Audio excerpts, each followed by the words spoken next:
on Eurosport. Hello and welcome to the 13th round of the FIA Formula 1 World Championship, the Portuguese Grand Prix. 71 laps around a very demanding circuit.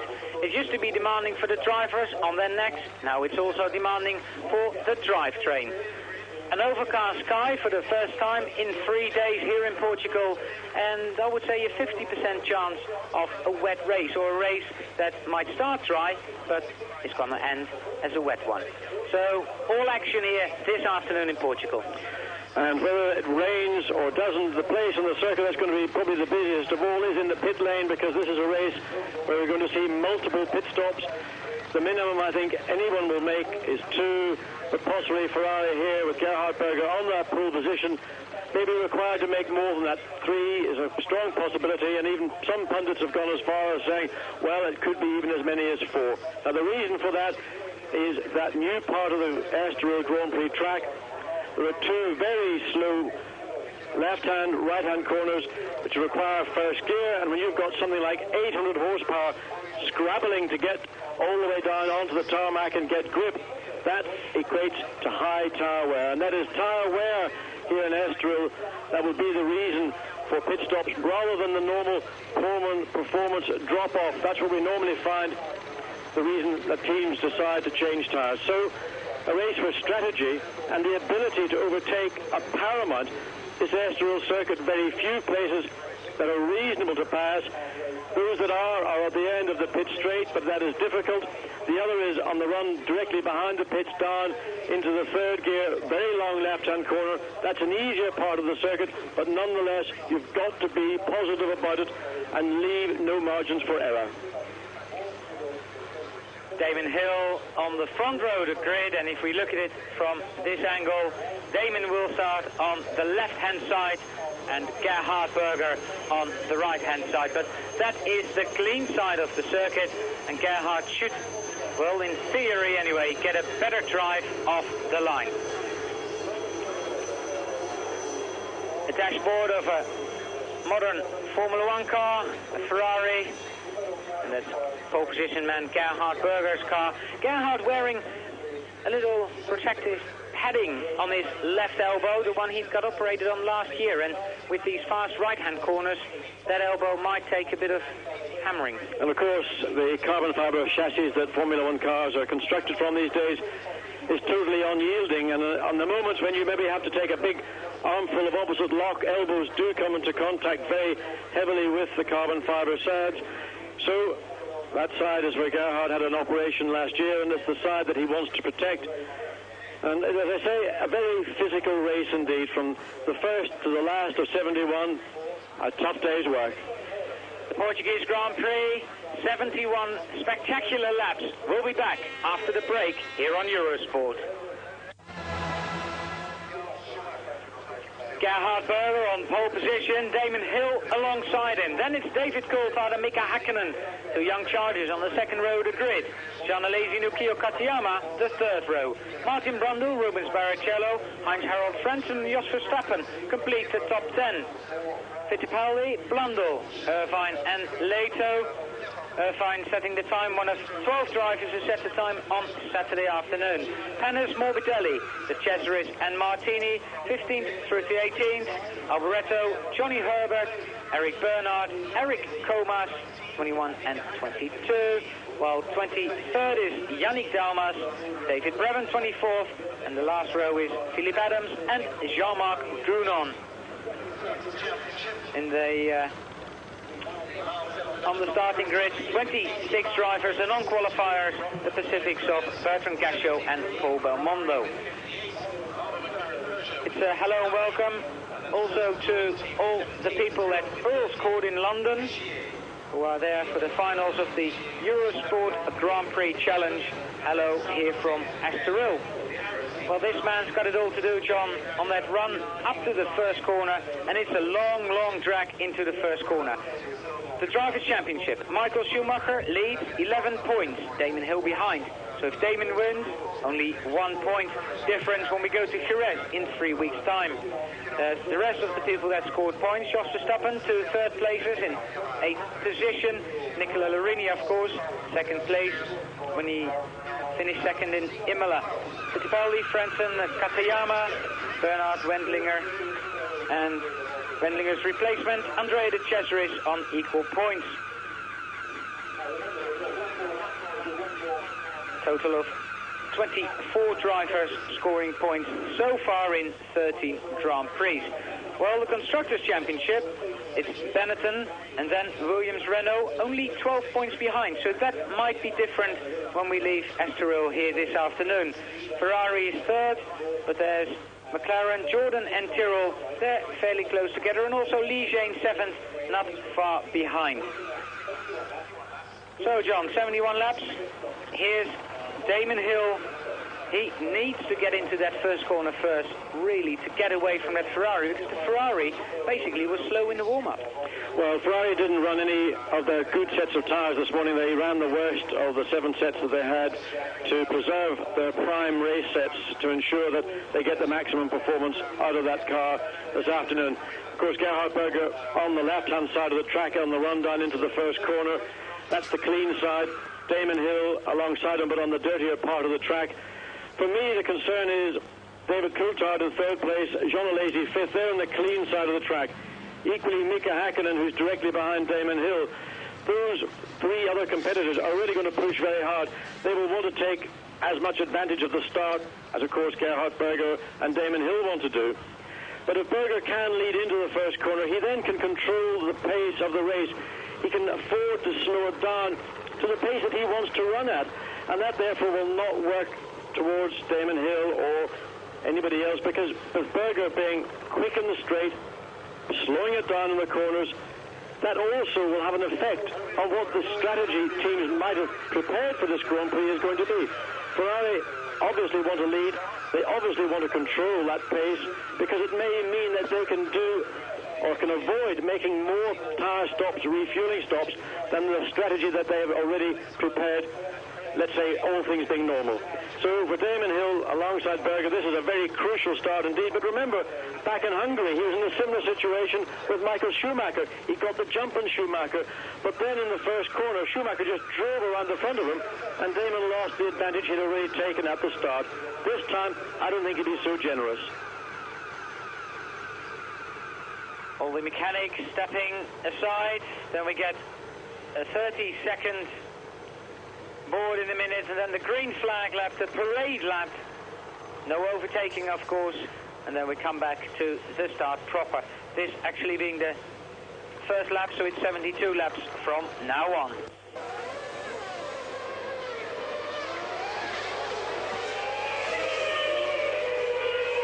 Cars passing left and right of this cameraman, a very brave cameraman who is sitting in the middle of the circuit. And did everybody get away from their grid position? That's important, because if you don't get away, like what happened to Damon Hill last year, who stole the engine, or the engine stopped when he wanted to drive off his pole position, then, well, you got to start right from the back of the grid. And interesting, just watching that front row of the grid, practice starts from Berger, from Damon Hill, from Coulthard, from Mika Hakkinen. They're all very anxious and very conscious of the importance of a good, clean start into this first corner. So within a minute we'll know who is going to be the master, who will be in charge in Estoril. And that's the situation. Well, if you look back to last year, Jean Alesi was the man that leapfrogged to the front of that first lap, and he remained there in a car which wasn't as quick as the Williams Renaults or the Benetton Fords, but he was able to control the race, and that's precisely what I consider Gerhard Berger is going to do.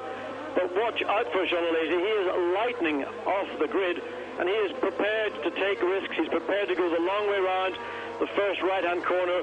You've got to be careful, because cars that have gone to the inside then file out to the outside of the corner, and that's where problems can begin.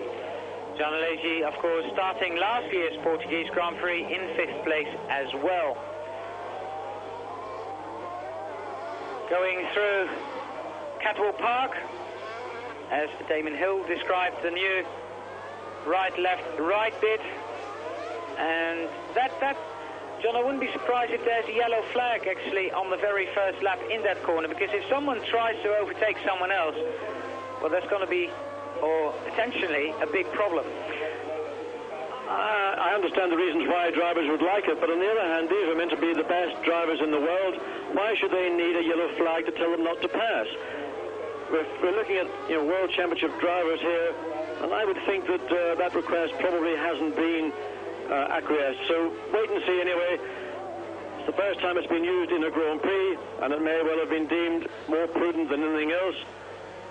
But this is a Formula One World Championship event, and let's hope that there's problems from Katayama indeed, and barely can he make it down into the entrance into the pit lane. And that's very disappointing indeed. He was 6th place on the grid. And for Rubens Barrichello, he will now have a clear run directly behind Mika Häkkinen. I think there's a gearbox problem for Ukio Katayama. His engine's running, but the car just doesn't want to go any further. Yellow flags are being waved. That should be for Ukio Katayama, and has someone else stalled? That is what I want to know. I think when Katayama stays there, the Grand Prix will go ahead. The yellow flags are being taken in, so the green flag should be waved. There's the man with the green flag.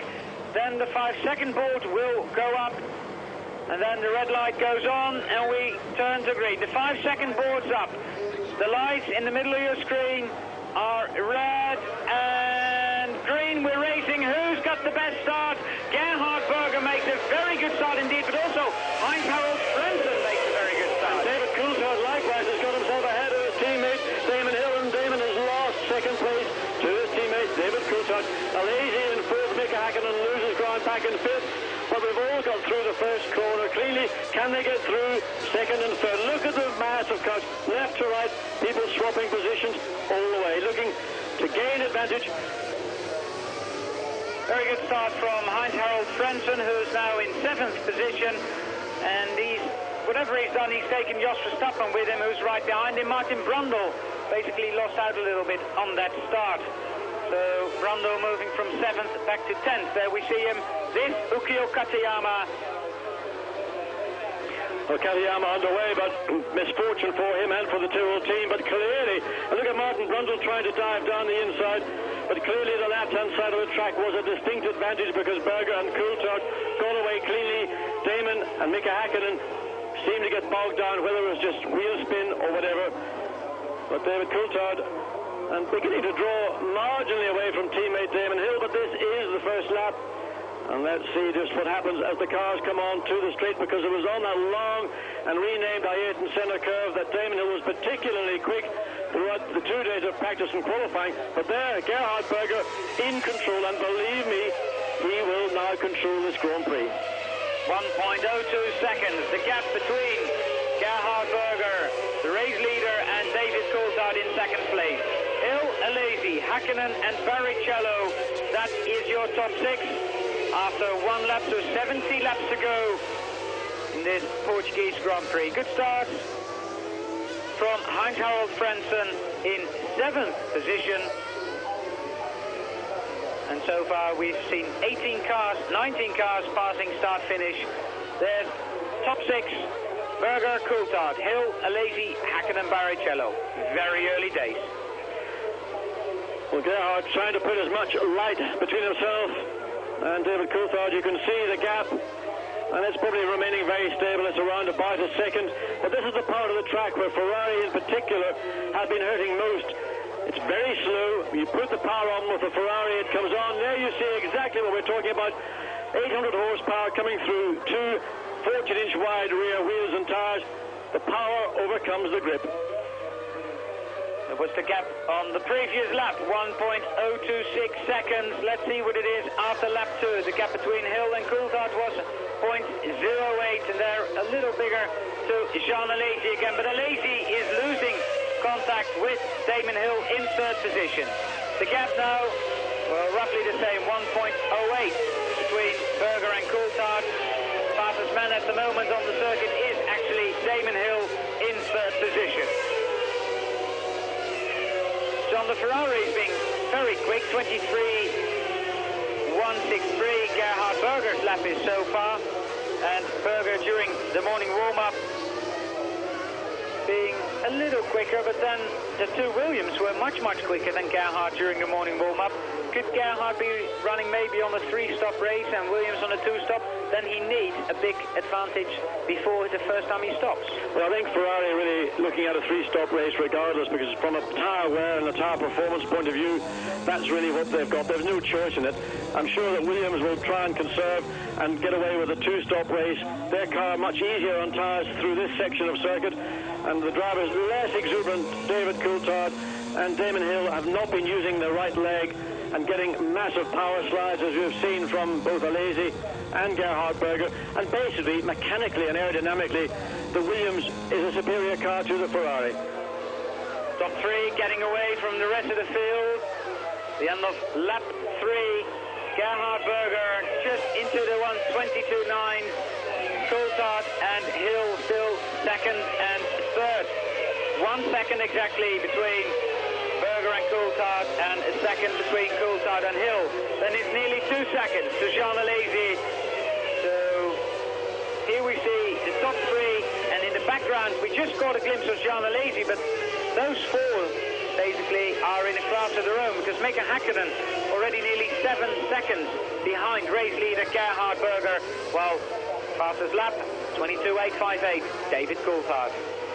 Well, Damon holding station behind his teammate David Coulthard, and one would expect that at some point, and I would expect that point to come probably just before the first pit stops, that David will yield his second place to Damon Hill and allow him to move forward and try and attack Gerhard Berger, force the pace with Berger and try and get into the lead. But as long as Berger is ahead of this Williams duo, they're not really going to have too much opportunity. We may have to wait and see a repeat of what we saw 2 weeks ago in Monza, when the lead of the Grand Prix there was taken over during a pit stop. Berger sadly got bolted by Oliver Panis' Ligier, and that enabled David Coulthard and Damon Hill to take the lead. And at that point then the Ferrari challenge really just tended to drop back. And it was only in the closing laps that Berger, when the 2 Williams then dropped off their race pace, was able to close back up. But Williams really, from that point on, had control of the Italian Grand Prix. The end of lap 4 with the top 4 unchanged.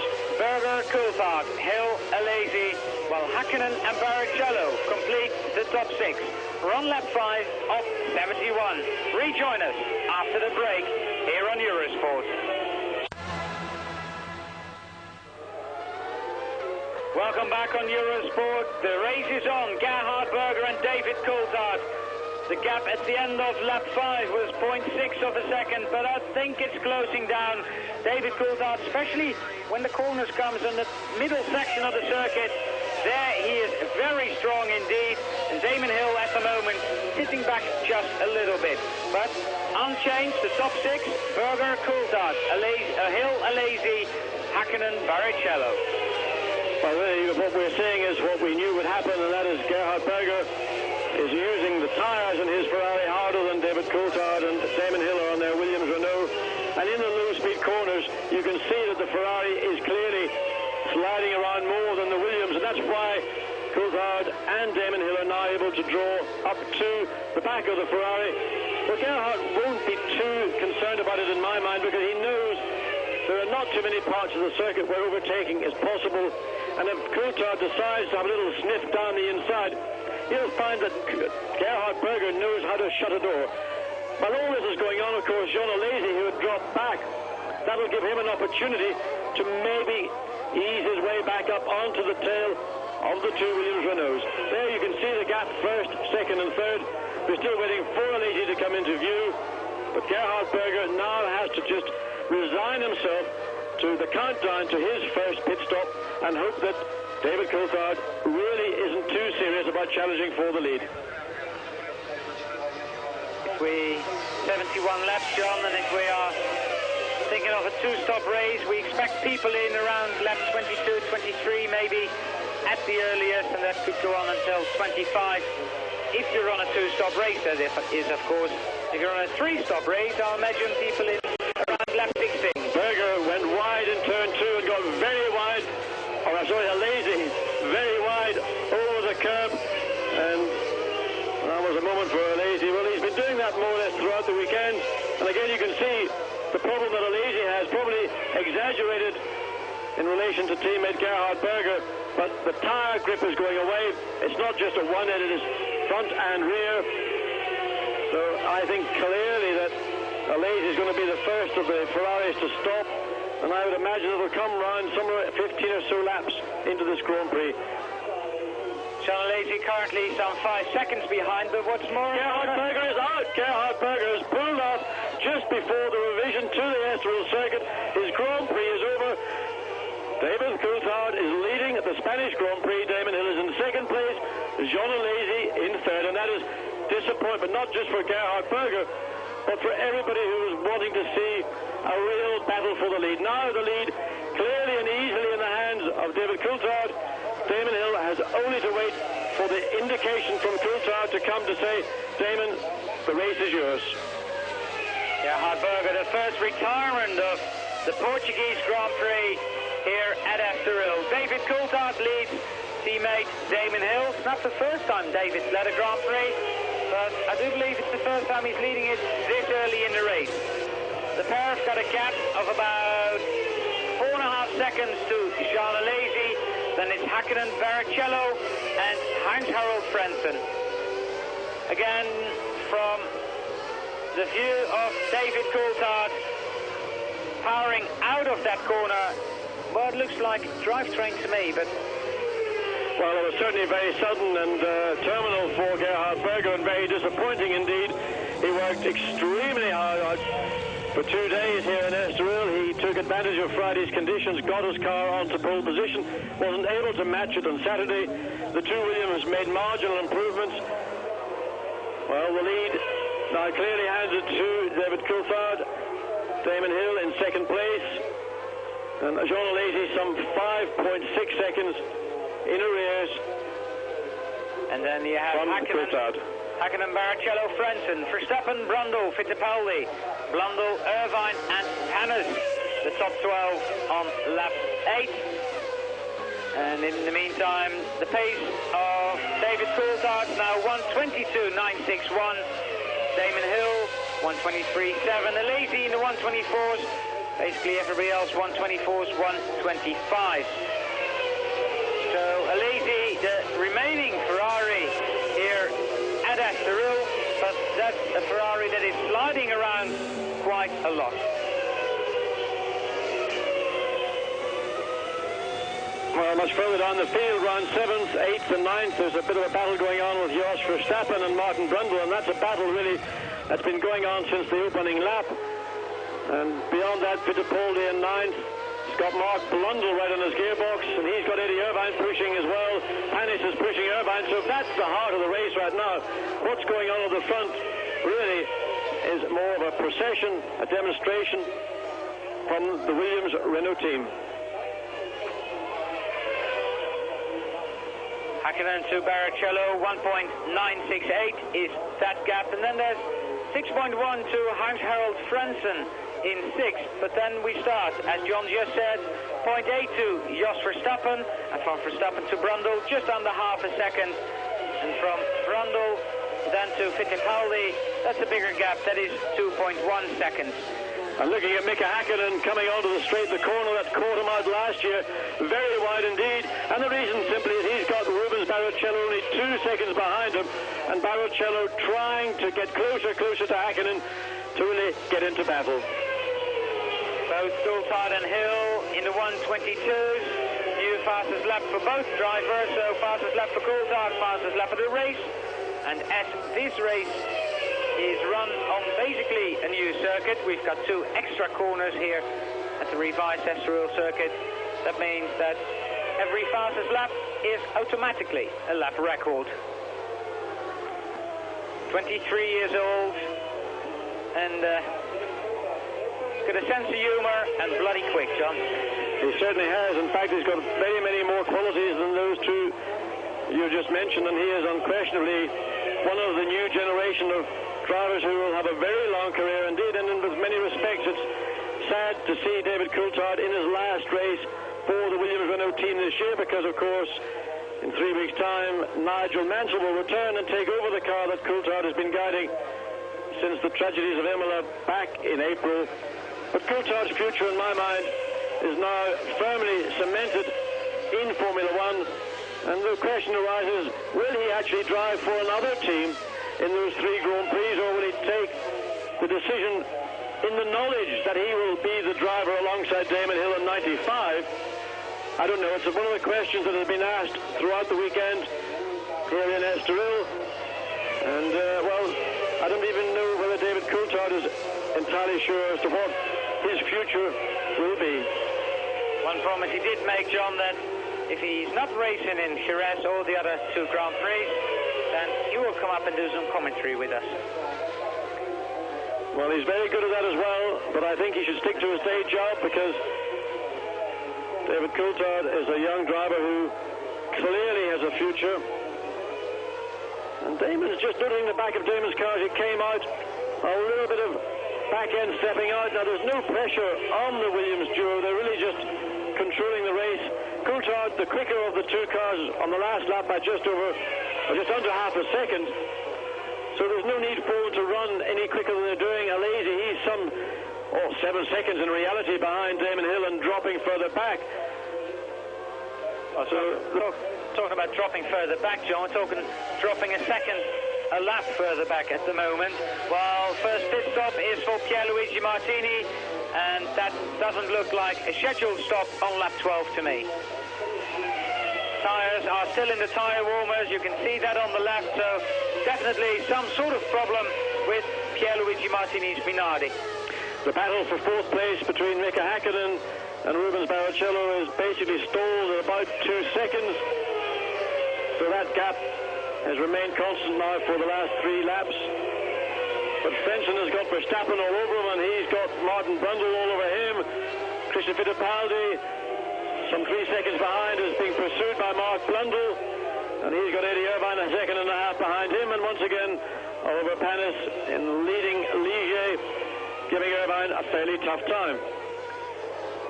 And the lap record for David Coulthard, who's got a fastest lap behind his name already. He did that in Hungary when he set fastest lap of the race. Sorry, Hockenheim, when he set fastest lap of the race during the German Grand Prix. Coulthard leads Hill, Alesi, Häkkinen, Barrichello and Frentzen after 13 laps here in Estoril. Plenty of action to come, because the pit stops are about to start after the break.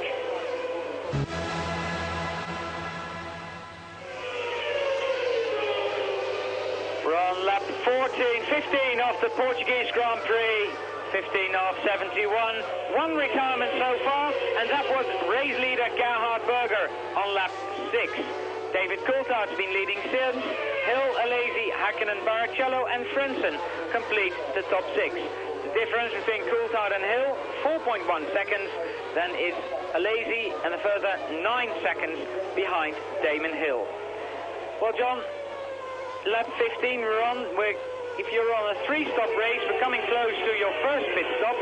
Also, maybe some teams have decided to come in early for the first pit stops and then have a big middle, or they can see how much tire wear there is or how much performance, and still you have some leeway. You can come in 3 times or 2 times. Well, that's the option every team has, and of course you've got to bear in mind the difficulty of a circuit like Estoril. Overtaking is hard, so you may choose to go very light fuel for the first segment and try and get a bit of a gap and put yourself out of, let's say, out of phase with some of the other cars around you. But look at Mika Häkkinen, you can see there on his right front there's a band, a dark band just to the middle outside of that tyre, and that looks like pickup. Now that's where the rubber around the circuit is picked up on the tyres. That is a problem. It's been a problem really throughout the weekend. And it's not just Goodyear rubber, there's Avon, Pirelli, I don't know what else has been on the circuit. So it is tyre related, a lot of the decisions this weekend. But Mika Häkkinen, 3 seconds, almost 4 in fact, and that is not a very good effort from John Marcuno. We've seen him spin most of the weekend, and he's been consistent again for us this afternoon. Well, he was helped a little bit by LaRousse, I think, turning into that corner. Looks to me like puffs of smoke coming from the back of Mika Häkkinen's McLaren Peugeot as he was turning into those new didn't look to me like it was brake smoke. It looked to me more lift off and on the overrun from the engine. But we'll wait and see. It's still a very early point. But it's a little telltale sign for us to keep an eye on. And the gap marginally increased between Hakkinen and Barrichello, 2.2 seconds. But in reality, insignificant. David Brabham is in the pit. And that is an unexpected pit stop. Here again, as we saw with Martini earlier on, the tyres were still in the tyre warmers. And we're back with the fastest cameraman so far, David Coulthard, on lap 17. He is race leader, making his way through traffic. We've had quite a few people being lapped yet. Kunon, Brabham, Adams, Martini, well, and of course Gerhard Berger, who's out of the race. But there we see the slower cars. Yes, and the first of those cars, Dalmas and his LaRouche Ford. And David will want to position himself in such a way as that when he exits this long center curve, he can maximize the slipstream from Dalmas's LaRouche Ford to allow it to get alongside and pass him before he comes under braking. There you see Yukiya Katayama, who lost so much ground at the start, side by side with Michele Alboreto, one of the old chestnuts these days in Formula One. But Coulthard, race leader, safely passed Yannick Dalmas. That is a copybook pass. And, you know, when you look at David Coulthard, one of the things that impresses me most about him is his ability to use the traffic to his own advantage. He did it brilliantly in Belgium, and there's another fine example of the use of traffic to your advantage.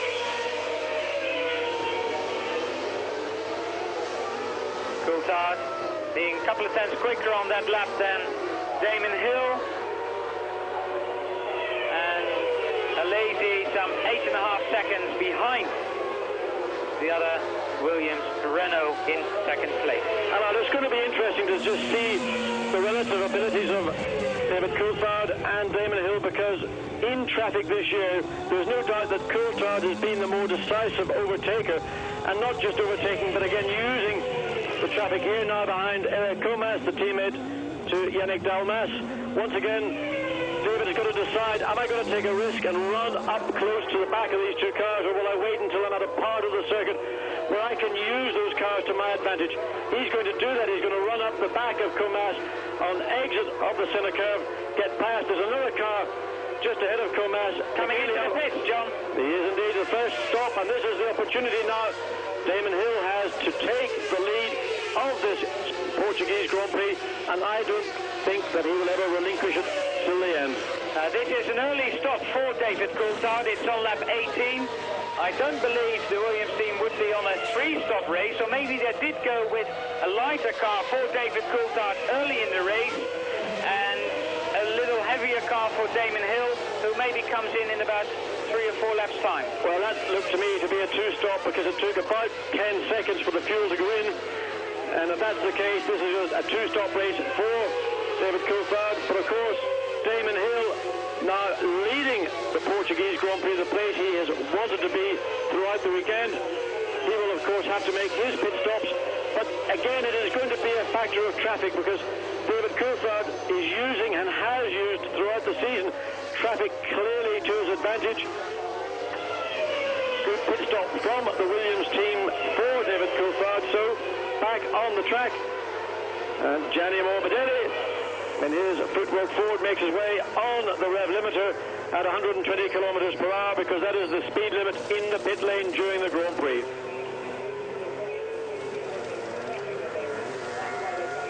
Gianni Morbidelli coming in and leaving 9.1, a little quicker than he might have taken on, a little less fuel than this car has. But also remember, the Ford HP engine doesn't need quite as much fuel as the Renault V10, so that's the reason why that stop was marginally quicker. But race leader Damon Hill now in for his first of what we believe are going to be 2 pit stops.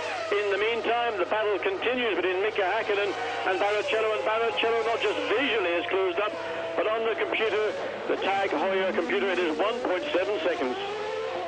Damon Hill out of the pit, and Damon is just behind teammate David Coulthard when he passed outside, I think. Anyway, Alesi is leading the Grand Prix. when he came in, Damon Hill was in second place, but, well, is he still? Mika Häkkinen might be ahead of Damon, and so is Barrichello, I think, anyway. So he's dropped 1, 2, 3, 4 places. There's a Tyrrell in. Is that Katayama? No, it's Blundell in the pits. So Mark Blundell at the end of lap 19 coming into the pits for his first pit stop. And we're waiting for the McLarens, I think, as well to come in the pits for their first stop. And Rubens Barrichello has taken half a second out of Mika Häkkinen's third place on that last lap. So closing down on the Marlboro McLaren Peugeot driver. And Barrichello and I'm sure Häkkinen both on a two-stop Grand Prix. Certainly as far as the Jordan team are concerned, they felt that a one-stop race was possible in terms of wear and performance. But in fact, the two-stop race is the quicker way to complete 71 laps of this Estoril track. John Alesi leading the Grand Prix and again running on those high curves. Alesi running in the 1:24.6s at the moment. Well, Verstappen and Brundle are coming into the pit as well. And you can't see that on your screen because we're following race leader John Alesi, but there's Jos Verstappen coming into the Benetton pit.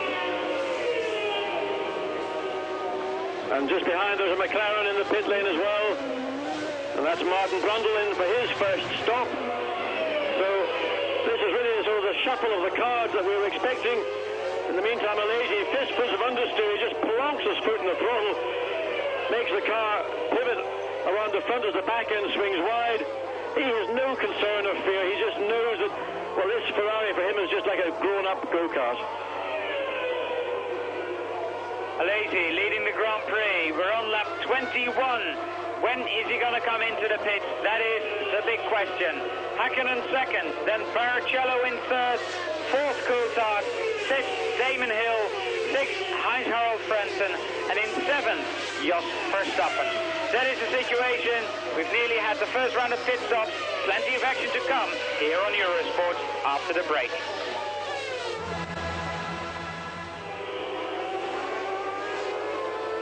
Welcome back here on Eurosport. We're on lap 23 of 71, and we've got Jean Alesi leading because David Coulthard's gone into the pits and Damon Hill's gone into the pits for a pit stop.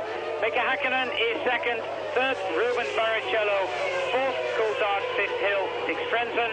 David Brabham in the pits again, this time for fuel and tyres. So another pit stop for Hill. Herbert out of the pits right now, while Bernard's in the pits. We've seen most of the top seven actually in the pits, apart from Häkkinen, Alesi and Barrichello. The top three, and then we go. Mika Häkkinen dives off to the right into the pit lane. That elevates Rubens Barrichello up now into second place, and Jean Alesi, also the race leader, in for his first stop.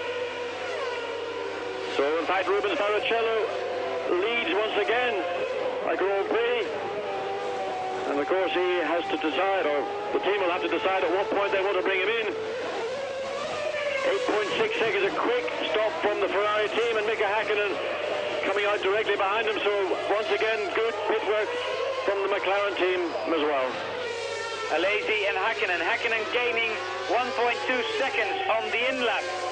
So a very quick in-lap, a good pit stop, and the gap between Alesi and Häkkinen should be under 2 seconds.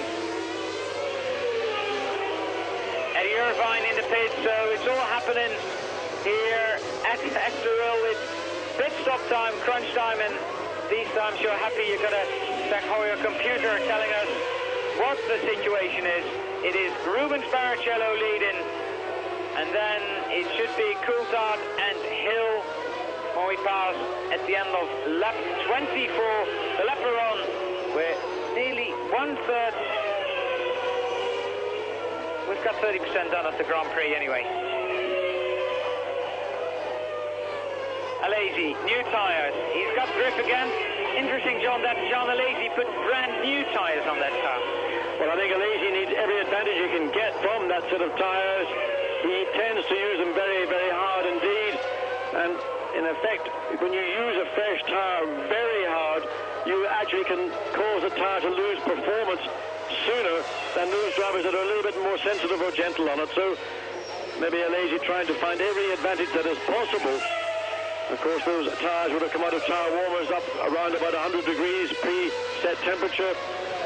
And the sooner you can get on the gas out of the pits and maintain that temperature, the more advantage you're going to get. Well, there is race leader Rubens Barrichello in the Sassel Jordan Hart. But some 4.7 seconds behind is David Coulthard, who's had his first stop. Damon Hill dropping a little further behind Coulthard, now 2.2 seconds. And Heinz-Harald Frentzen for the first time featuring in the top 6, a further 10 seconds behind Damon Hill. Irvine going through that very fast right-hander, dropped down to 14th position after his pit stop, and then there's quite a few people ahead of him who should be behind him. We'll see him on the next lap because there's still people coming in for pit stops at the end of lap 24. But Rubens Barrichello is one of those that should come in fairly soon, complete another lap. 1:25.4. Coulthard and Hill follow, and they are a second quicker. Damon Hill, the quickest of the three drivers in that top 3. Well, we're on lap 26, and if Barrichello is planning to stop twice, this is about the point where he should be coming into the pits. But let's reflect back a month now to the Belgian Grand Prix, where in fact Barrichello opted to go for a one-stop strategy. It wasn't going to win in the race, but it was possibly going to get him onto the podium. And it's quite conceivable that Jordan and Barrichello have worked out something that they think they can get away with. They knew that starting where they were back on the 4th row of the grid, that leading from the front wouldn't be possible, but getting to the front certainly was possible if they did take the option of just stopping once. So I think within the next lap or two we will know clearly what was the decision for Barrichello, currently our race leader. Eric Comas about to be lapped by race leader Rubens Barrichello. Comas could be on the one-stop race, John. He might try and go the distance on one stop. Well, Barrichello into the pits, so this is a two-stop race for the young Brazilian. And David Coulthard once again resumes the lead of this Portuguese Grand Prix. And this is virtually the completion of the top 10 runners in for their stops. So the Jordan team go to work, a fresh set of tyres, fuel in.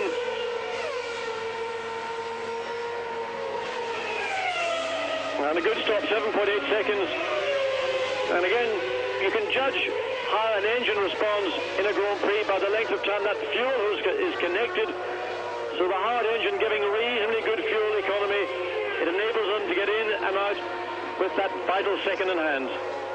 David Coulthard lapping Ukio Katayama, taking Damon Hill with him, and Katayama being very good, staying well over to the right, letting the leaders through.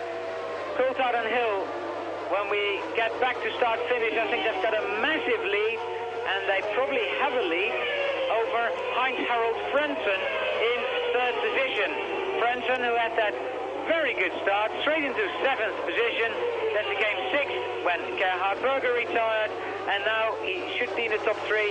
Frentzen hasn't made a pit stop yet. Philip Adams has.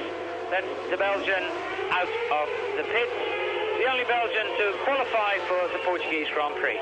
Well, traffic once again with Yannick Dalmas already had a lap put on him some laps ago, and Coulthard again overtakes.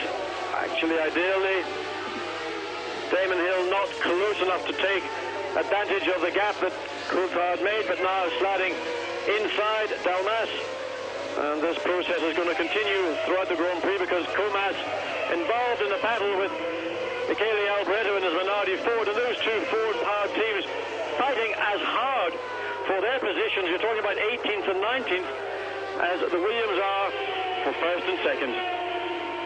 Comas trying to ease his way underneath Michele Alboreto, but Alboreto, a very hard man, he's not going to yield his 18th place to Comas in 19th. And now Coulthard's got to be careful because this battle is absorbing Comas and Alboreto to the point where they're not really conscious of what's happening behind them. And look again, look, Comas diving all over the circuit. Now, Coulthard in trouble on the gravel. Damon Hill slides through. And there, Damon Hill took full advantage of a situation which caught out David Coulthard. So Damon Hill leads the Portuguese Grand Prix. That's what he wanted to do from the start. Well, he's taken the lead on lap 28 of 71. And now Damon ideally plays, well, Comas going into the pits. So just Michele Alboreto then to lead. But let's see what happened here. Coulthard, that's the previous lap.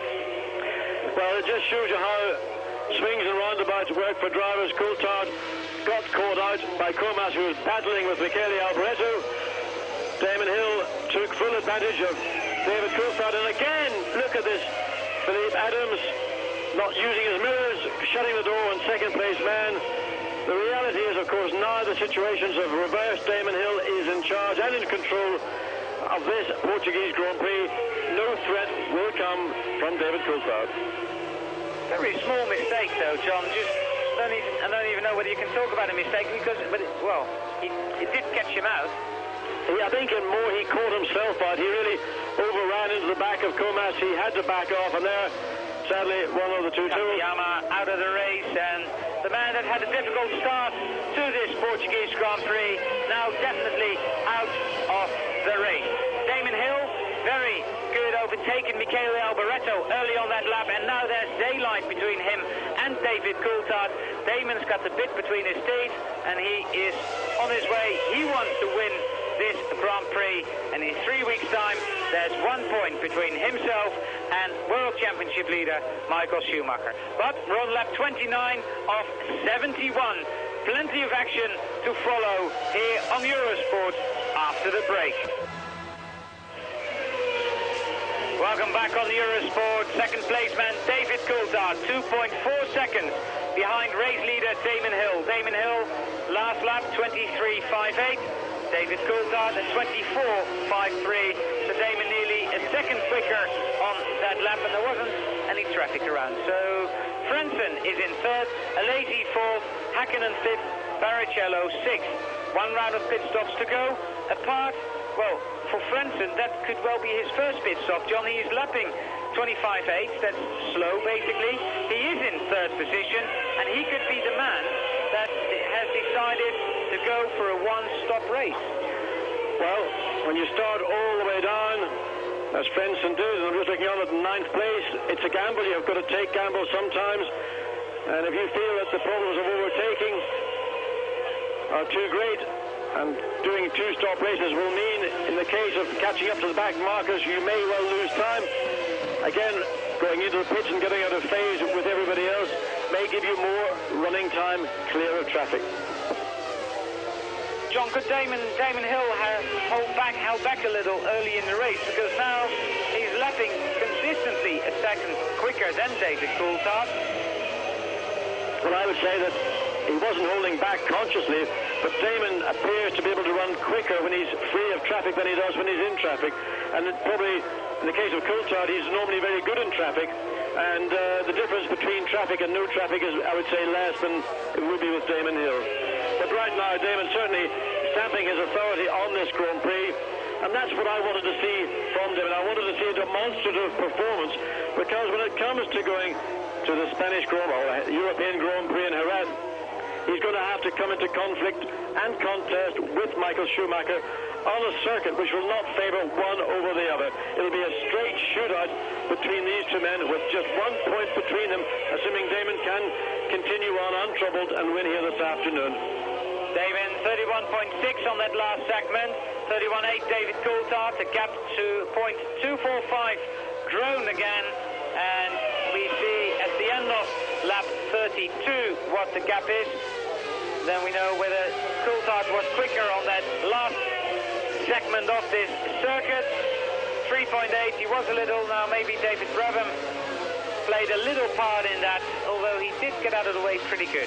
Yeah, just even a car being ahead of you, even though it may well work to your advantage and pull over, it's a slight distraction, and it takes a great deal of confidence in yourself and in that other car to know that you are going to go through regardless. So even in situations where a driver is cooperative, and I'm quite sure David Brabham is looking backwards as much as he's looking forward, it isn't always possible to give the best to the lead cars. We've lost Heinz-Harald Frentzen somewhere. I can look out of the window, see whether he's in the pits. The team is waiting for him. Well, there's Gerhard Berger explaining to Niki Lauda what's happened, and probably something like, well, I was pushing the pedal on the right, but it didn't want to go forward anymore. In the meantime, teammate Jean Alesi in third place, putting yet another lap. So there's the view from Alesi just behind the head of Jean Alesi as we come into this very, very tight, and there break-up of the picture from the on-board cameras. But you could just see from that shot before break-up how tight and how steep that climb. Now, it's a part of the circuit not particularly popular with the drivers, but then the return to the old circuit, that right-hand corner, has provided absolutely superb pictures of cars, particularly Ferraris, coming out on full throttle in full-blooded slides. Black lines on the circuit. Jean Alesi in the background, you see Mika Häkkinen trying to get out of the slipstream of Yannick Dalmas. That's LaRousse pretty quick down the straight, but we also can see, when you see the two cars head-on, there's a lot more wing on the McLaren than there is on the LaRousse. And now Barrichello's got the same battle as Häkkinen slides under Philippe Adams, and again just uses the traffic very selectively indeed. Barrichello has also got past, but he then will have the same problem with Philippe Adams, and with the old-style Mugen Honda V10 engine. It's still pretty powerful. Waved yellow flags. Up on the left-hand side of the track is traffic, so no overtaking in that area. Not until they get a stationary green flag is it permissible to overtake. But there, not a green flag, a blue flag being shown. Barrichello looking very, very hard indeed to see, can he get through? Is he going to lose ground yet again to Häkkinen? Well, he has. And Barrichello will look through these sections of circuit to try and make up ground, because the difference in horsepower between the McLaren with the Peugeot V10 engine and the Jordan with the Hart V10 engine, probably not that great. It just comes down to how the individual teams set up their cars. Now, in the case of the Jordan, I know they tried a low downforce setup on Barrichello's car this morning, and in effect they didn't really feel there was any advantage, so they've gone for slightly more downforce. Means overall quicker on the lap, but the penalty is they will lose speed on the straight. 3.8 seconds between Damon Hill and David Coulthard, while Häkkinen, along with Jean Alesi, the only drivers that actually use the outside curve on turn 2, as they call it, and sometimes get a big wobble on. So Hill and Coulthard, then Alesi and Häkkinen, Barrichello 5th, and in 6th position, Jos Verstappen in the first of the Benetton Fords. Christian Fittipaldi, Martin Brundle are 7th and 8th, and that's the gap between Alesi and Häkkinen, 3.7 seconds, and it's 2.2 between Häkkinen and Barrichello. Barrichello and Verstappen 14.2, but Barrichello is, he's in traffic, that's why he suddenly does that 126. Well, Michele Alboreto now going to receive attention from Mika Häkkinen again. The Minardi Ford certainly as quick on the straight parts of the circuit, maybe even marginally quicker than Mika Häkkinen's McLaren Peugeot.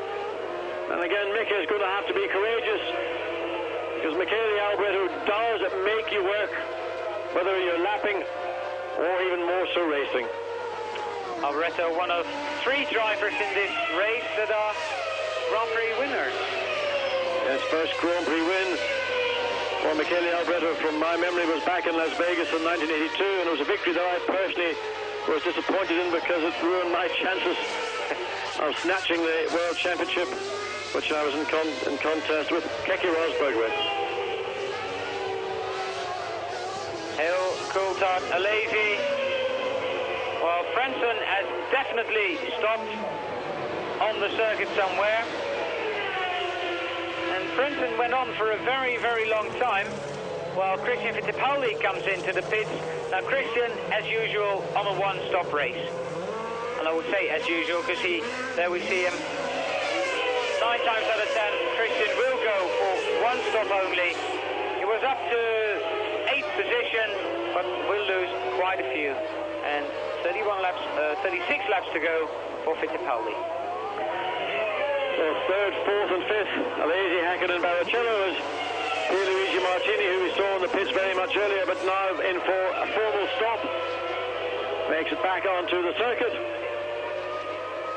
And here Alesi, as he accelerates onto the straight through the renamed Ayrton Senna curve, having to be very prudent with the throttle, because as hard as Ferrari are working and trying to develop this car, it still isn't up to the class of the field, which clearly is, or are, the two Williams Renaults. Comfortably in the lead, Damon Hill some 4.7 seconds ahead of teammate David Coulthard, and then Coulthard a massive 18.5 seconds ahead of third place man John Alesi. Barrichello finally finding a way past Michele Alboreto. Losing a lot of time. He lost a second on that lap, being behind Alboreto. Well, I'm not surprised. The speed in a straight line of these two cars probably very equal indeed, and Michele Alboreto makes his car pretty broad, and that's something he ought to be more considerate about. But that's the nature of the man, and as long as he's not deliberately delaying the program or process of the cars that are behind him, their Heinz or Andrea de Cesaris. De Cesaris in the pit, back in 14th position. Now de Cesaris' first pit stop. That's the one-stop race, so I assume Heinz-Harald Frentzen would have been on a one-stop race, or maybe it was a simple case of running out of fuel. It was close to the pit stops. Hill and Coulthard 23.8, 24.7, Alesi 24.3, now a little quicker than the second Williams. Häkkinen 24.5, Barrichello 24.8, so they're not really closing up at the moment. Jos Verstappen in 6th position, some 11 to 12 seconds behind Rubens Barrichello, and Verstappen suddenly going very slow, but that could well be traffic. It's not on our cameras. Barrichello, man who can be very moody indeed, and I think it looks like he might well stay at Jordan for another year, John. Well, rumours in the pit lane are in abundance, and of course Barrichello's name had been linked with the Marlboro McLaren team, and rumours certainly surrounding them in terms of engines for 1995. And again here in Portugal, rumours of the Mercedes-Benz engine being placed in the back of one of those Marlboro McLarens coming to the fore again. And of course, I think virtually every young driver in the pits has at some point or other been seen slipping into the McLaren motorhome. Now they all say it's just for coffee, of course, coffee and biscuits. Very good coffee as well, John. Excellent coffee. And at the same time, maybe a little sort of word, well, what are your plans for next year? And well, we can give you this and that. So nothing appears to be firmed up other than the announcement that we had prior to very stupid of David Brabham. Alesi was clearly looking to get through. David did not give him room. Alesi locked the brakes, contact was made, and that looks like third place now has been given on a plate to Mika Häkkinen. Fourth to Barrichello, fifth to Verstappen, and sixth to Brundle then. Well, Alesi walks away. Have a look again.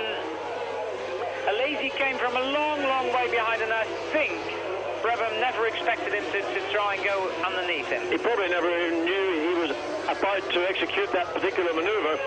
David could, as he'd seen in his mirrors, moved a little bit over to the left. The problem was for him, by going too far left, he would have been onto the rubber, and he would have then compromised himself. But once Alesi was set on that course, the speed he was travelling at meant it was inevitable that he was going to get into trouble. And again, look at this.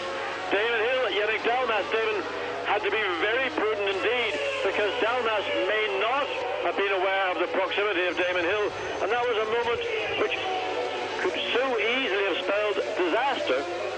Fortunately for Damon, Dalmas pulled sufficiently over to the left. He got through. mud in the course. Of course, it's a lead. David Coulthard running in second place closed down that gap to 1.4 seconds. That's what it was when they came across start-finish line. Damon passing Christian Fittipaldi. We're on lap 40, 31 laps to go. Maybe a little half-stopping moment for Damon Hill, like, I hope you've seen me, sort of thing. In the space, the eyes go wide open. Yeah, in the space of 2 or 3 laps, the lead of almost 5 seconds closed down to just over a second and a half. And that, in my view, is due to the traffic. We didn't get a look at the last 2 or 3 laps and the traffic around, but the gap opens back up 2.3. That is because David Coulthard is now in the middle of the battle to get past these back markers. Hill leads Coulthard, then it's Häkkinen in third, Barrichello fourth, Verstappen fifth, Brundle in sixth position.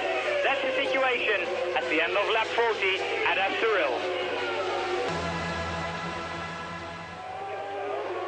Welcome back here on Eurosport. We're on lap 42 of 71 of the Portuguese Grand Prix. A Grand Prix that was led by Gerhard Berger on the opening lap until he had to retire with gearbox problems. And it was Coulthard, Alesi, Hill, they all led, but then David made a small mistake. Damon Hill got through and is now leading this race after the first round of pit stops. Häkkinen, Barrichello, Verstappen, Brundle, top 6. Blundell, Panis, Irvine, Leto, Morbidelli, Fittipaldi, and the rest of the runners with Yannick Dalmas in 18th position, 19th is then Martini, 20th Adam, and in 21st position is Jean Alesi, who is out of the Grand Prix after contact with David Brabham in the Simtek Ford. But Damon Hill now well and truly in control of this Grand Prix, 4.9 seconds ahead of teammate David Coulthard and lapping half a second quicker. Well, John Häkkinen said after the Italian Grand Prix, I don't really want to be in this position. Seems I always occupy the third spot. Well, seems he's got it back again. Well, I think the simple answer for Mika Häkkinen is get Peugeot to give him a little bit more, a lot more horsepower, because the Renault V10 engine is currently the best overall package in Formula One in terms of its power, its response to the throttle, its drivability, its weight, and its fuel economy. I'm quite certain that if Peugeot had an engine to match Renault's, we would see a much closer battle here at the front of this Portuguese Grand Prix. Gaps between Irvine and Leto in 9th and 10th, half a second, while Damon is lining himself up to overtake Michele Alboreto. And we come down the straight, and there's a lot of traffic ahead of him. Alboreto. There's Damon Hill passing Michele. Now he's got to slow down a little into turn 1 because he's picked up some rubber, which might affect the handling zone. But the most important thing for Damon was to get himself well and truly alongside Alboreto long before the braking distances. Then he's got control of the corner. He can slow down as much as he needs. Alboreto's got to do the same. And he allows himself the time to get into position, get into the corner cleanly, and execute the corner correctly. Damon did it perfectly that time. After his roll on Friday, landing upside down in the gravel, he nearly took pole position on Saturday. He said he was held up, cost him 0.3 of a second. Well, that would have put him on pole by 1500 instead of second by 1500. Martin Brundle in the pits, the end of lap 43. He was in 6th position. He comes in for his second and last pit stop, I would say, during this Portuguese Grand Prix. Well, we're looking at what I describe as a motor racing ballet. Absolutely a great stop for Brundle, 8.2 seconds in and out. And the synchronization that's required, 19 people involved in the pit stop, 3 per wheel, 2 refuelers, jackmen, somebody standing facing the refuelers. So as when they push that fuel connector into the neck of the tank, the car isn't pushed off the jack, so he's there to apply an equal force against that refueling. Back out, 8.2 seconds. Quick stop for Brundle, who also had a good in-lap, 32.4. That's a very good in-lap for Martin Brundle. Well, means we're close to the last round of pit stops. With just under 30 laps to go. What John was talking about Damon Hill, who landed upside down on Friday. Apparently, the kids watching at home, one of them said, "Oops, silly daddy, shouldn't do that," and basically kept on playing with his toys after that. Well, Damon's drive in this Grand Prix has been positive, and that's the way it will be until the end, because there is no threat whatsoever to him. And mission accomplished, I think, will be the first 2 words he will speak into any microphone. The 10 points that he came to Portugal to capture look clearly very much within his grasp, and that leads up to a grandstand finale to the 1994 season, in which 1 point behind the championship Michael Schumacher, race leader, or championship leader Michael Schumacher, who will in fact be here during this week to take part in a 3-day test with the Benetton Ford team.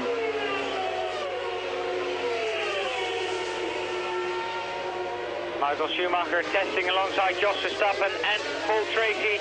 JJ Leto having his last laps in the Benetton here this afternoon. Gianni Morbidelli leaving the pit. His second stop, so... Oh, and there's Gunon off again. Dust all over the circuit.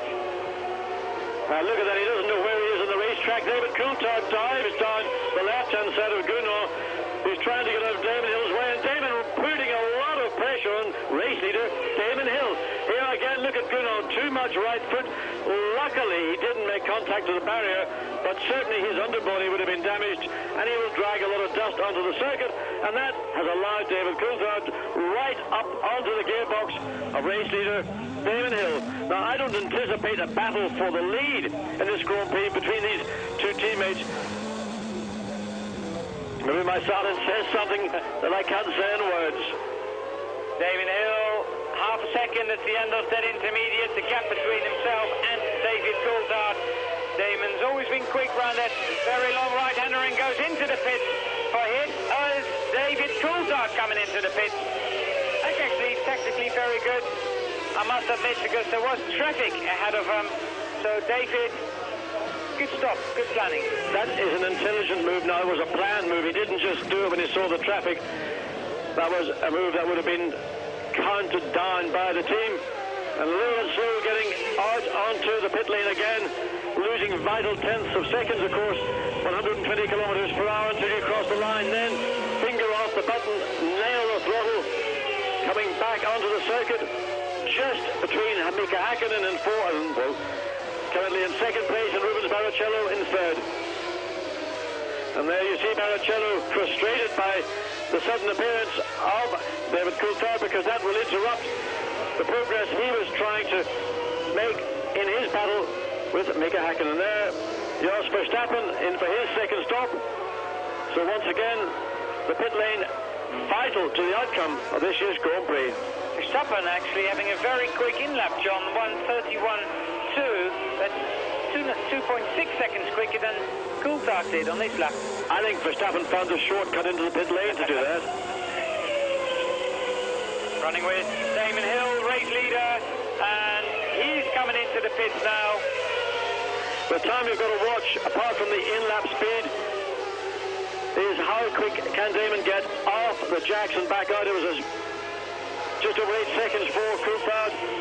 Now, totally obscured by the Marlboro McLaren team, but that looks pretty good for Damon Hill. And he's rolling just under the 8 seconds, 8.1. It stopped up, but he was actually in motion just before that. So again, on that limiter, and I think the two Williams are very close as they come down into the first corner. Damon Hill is still in the lead of this Grand Prix, because Mika Hakkinen has gone into the pits, but Damon's in-lap was 2 seconds faster than Coulthard's in-lap. So that's easy one. Well, there's a lot of smoke from Mika Hakkinen. I hope your button works, Mika. Well, I don't think he got the button on until he was right on the limit in first gear, and that may have been why we saw a very sharp or abrupt kick because that literally cuts the power down to the predetermined speed. Oh, and Damon Hill really almost got the nose of his Williams chopped off as Yannick Dalmas once again became a focal point of this Grand Prix. Dalmas running down in 18th place almost saw race leader in big trouble. Damon Hill, his out lap lets you see what the time is. David Coulthard's lap was a 44.0. After the first lap, David Coulthard's lap was first stop, was a 44.7. So 44s for Coulthard on both pit stops.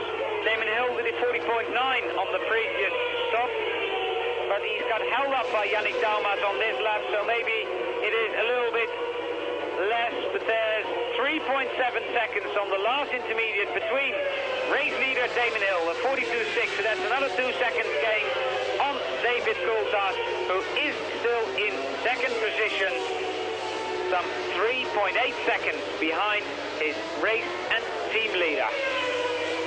Herbert in the pits, second stop for the Lotus team. And really a very disappointing weekend for Lotus. The performance, the phenomenal performance from Johnny Herbert and the new Mugen Honda engine at Monza has not been repeated here.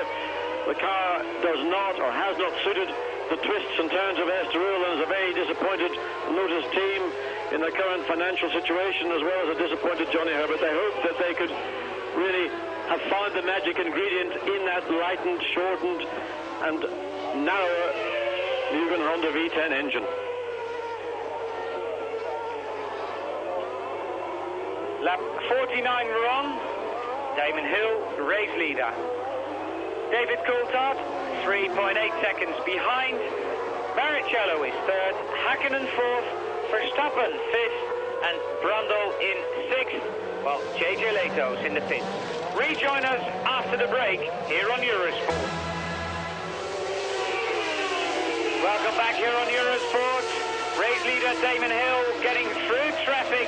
So taking Eddie Irvine now with him. They're lapping Philip Adams. Irvine's gone one lap down in 10th position, but the group Damon Hill was in wasn't a nice one to be in, John, was it? It looked awful messy to me, but Damon's threaded his way through positively and cleanly, and most importantly, quickly. He hasn't got bogged down, he hasn't had to run at the pace of those cars. He has made it through safely, and that's what he wanted to do. Now teammate Coulthard in second place is going to be confronted by the same group of cars, and well, he'll probably be unable to do anything better than Damon did with that particular group. Bit of smoke coming from the back, I think, of Eddie Irvine's car. Yes, it is. It may be part of the tyre, sometimes under severe load, might just be getting slight contact with part of the underbody. It looks that kind of smoke. It doesn't look to be something that would be serious enough to see an end for Irvine at this point. I remember we saw smoke coming off Hakkinen's car very early in the race, and Hakkinen is still running very strongly in third position, some 9 seconds ahead of Rubens Barrichello, Verstappen fifth and Brundle sixth. So both Renaults in the top six and both Peugeots in the top six as well. But it's two places you want both that are in the hands of Renault first and second.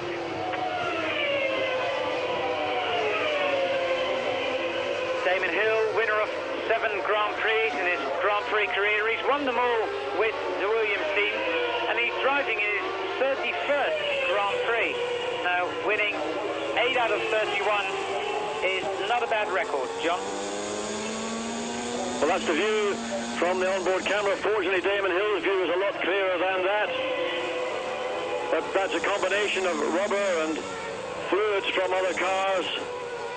And one of the problems a driver is faced with continually when you're in traffic like this, cars that have been into the pits for refueling, cars that maybe have got seepage of water, and certainly there's a lot of rubber around the circuit, so a driver will wear frequently 3 or certainly 2 tear-offs on his helmet, but inevitably you've torn them all off before you get to half distance. Damon Hill trying to lap Oliver Panis in the Ligier. Both Renault powered, but that Ligier being very quick down the straight. the team's been a little disappointed here with the performance, but in the warm-up this morning they took some downforce off, and the car very quick. But Panis, very good, staying over to the left and didn't lose a lot of time, but he's got Eddie Irvine right behind him. Eddie's taken, well, in the slipstream of Damon Hill's gone with him. Yes, he has. He's been using when Damon passed Eddie Irvine, he's been using that as a means to push his way forward and get past slower cars. One of the problems that the hard V10 engine has is it doesn't have the horsepower of the V10 Renault engine.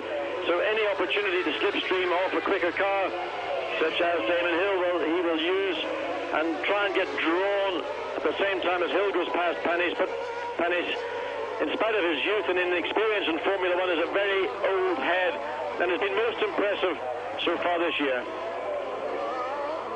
18 cars on the screen, while Gunon and Adams are also running in 19th and 20th position. So 20 cars we've got on the circuit, and that is only 6 retirements, and we're on lap 53. Well, there's still a number of miles remaining, and a lot of retirements to come in the last laps, you mean? Well, it is a tough race, particularly this year with the revisions to the circuit. Gearbox, the whole transmission is taking a lot more punishment this year than in previous years in Estoril. But at this stage of the season, mechanical reliability ought to be considerably improved over the start of the season for those teams outside of the top 4. It is irrelevant for the top 4 because they can test day in, day out throughout the year, but it's the smaller teams like Minardi, LaRousse, Simtek and Pacific that really have got limited budgets, that have got to try and make the best use of the resources they have, and sometimes they have to stretch them too far. 25.4, his last lap when he overtook Oliver Panis for Damon Hill. He's done all his pit stops, he's done that bit. He's now just got to get his car to the finish of the Portuguese Grand Prix. David Coulthard, let's not forget, second place, very good second place. He hasn't had a great run yet. I mean, he's finished 6th, 4th and 5th twice in his races, but he was on course for a second place finish in Monza when he ran out of fuel on that very last lap of the race. A very cruel thing to happen to this car. Well, you know, when you go to the University of Formula One, that's part of the curriculum. You'll have to learn to cope with disappointments, and David certainly did it with considerable grace, and he ran back to the pits, and well, it was one of those things. Of course, remember, that was fortuitous for Damon Hill, because that was the car that Damon was due to drive, and Damon then had to jump into the spare car, and then after David Coulthard got involved in the incident at the first chicane when Eddie Irvine hunted the back of Johnny Herbert, so everything was swapped around. So Damon got the benefit of the car, and I just wonder, would that have been a reverse situation had Damon stayed with his original race car? 5.4 seconds the gap at the end of the previous lap. 20.5 seconds the gap between David Coulthard and Mika Häkkinen, while Rubens Barrichello some 9 seconds behind Häkkinen, but lapping a second and a half quicker at the moment. Barrichello just putting in his fastest lap of the race so far, so we could have a little battle there maybe. Well, we've got a situation with Mika Häkkinen, clearly in traffic. Rubens Barrichello able to run and clear air, so that gives Barrichello the chance to run at his maximum, and he's just, as Allard said, recorded his fastest lap of the race. Now Coulthard caught up to the back of Irvine, and will expect or look for the same cooperation that Irvine gave to race leader Damon Hill.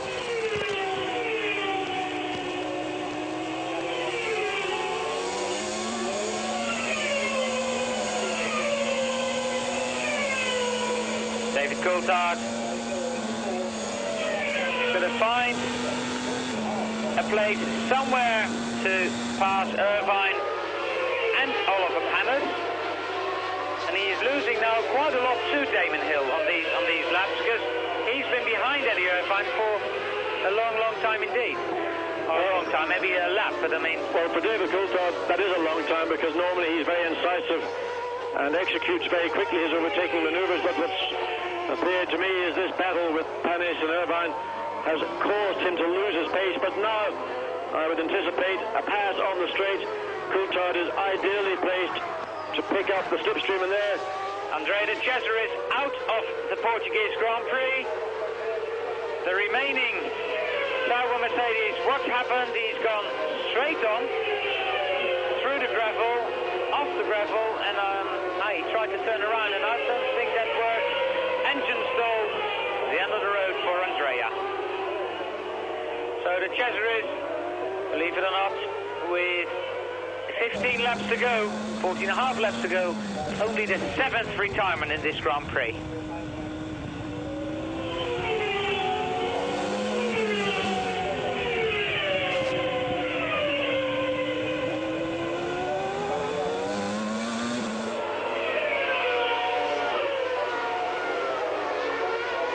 Well, Coulthard slipped past Irvine at the end of the straight. Now Olivier Panis, the next car, to have a lap put on him from Coulthard. You can see the time that Coulthard has lost in getting past these two cars, and that has also caused the gap between himself and race leader Damon Hill to extend up to 6 seconds on the 56th lap, again locking up the inside front. He's been doing that consistently throughout the weekend, and certainly here this afternoon. So the run to Panis, and any hope of getting now up to the pace that Damon Hill at the head of the field is running at. And again, you hear a big lift in the middle of that long curve. Now that's costing him time, not just in a lap, but onto the straight, because that momentum that he needs to carry onto the straight to give him the shot off the corner to get onto the first part of the straight quickly is being lost with that big lift. Damon Hill found a way past Christian Fittipaldi in 8th position. Fittipaldi running in 28.1. Legacy of only one pit stop, I would say. But the one pit stop did give him 8th place provisionally. And don't forget that, well, he was 11th, so he hasn't gained that much. But I think it's a downward spiral for Fittipaldi, because Panis and Irvine in particular are running quite a lot quicker. So before very long, I would suggest that the 8th place that Christian Fittipaldi is currently in will be 9th and possibly 10th. On lap 58, race leader Damon Hill, 34 years old, and basically celebrated that birthday with another contract, or a contract for another year with the Williams team. He will definitely stay in 1995 to drive for the Rothmans-Williams Renault team. And for a driver to know his state of employment at this stage of the season for the following year, I think is a great comfort. And it certainly gives me the view that the faith that the Williams Renault team have placed in Damon Hill and his efforts throughout the 2 years that he's in the team has been justified. Mika Häkkinen going around that long right-hander. And just see how bumpy the corner is. You can see the left rear suspension unit is popping up and down. And Mika, as ever, exuberant in his exits of corners, uses parts of the racetrack that nobody ever thought were there.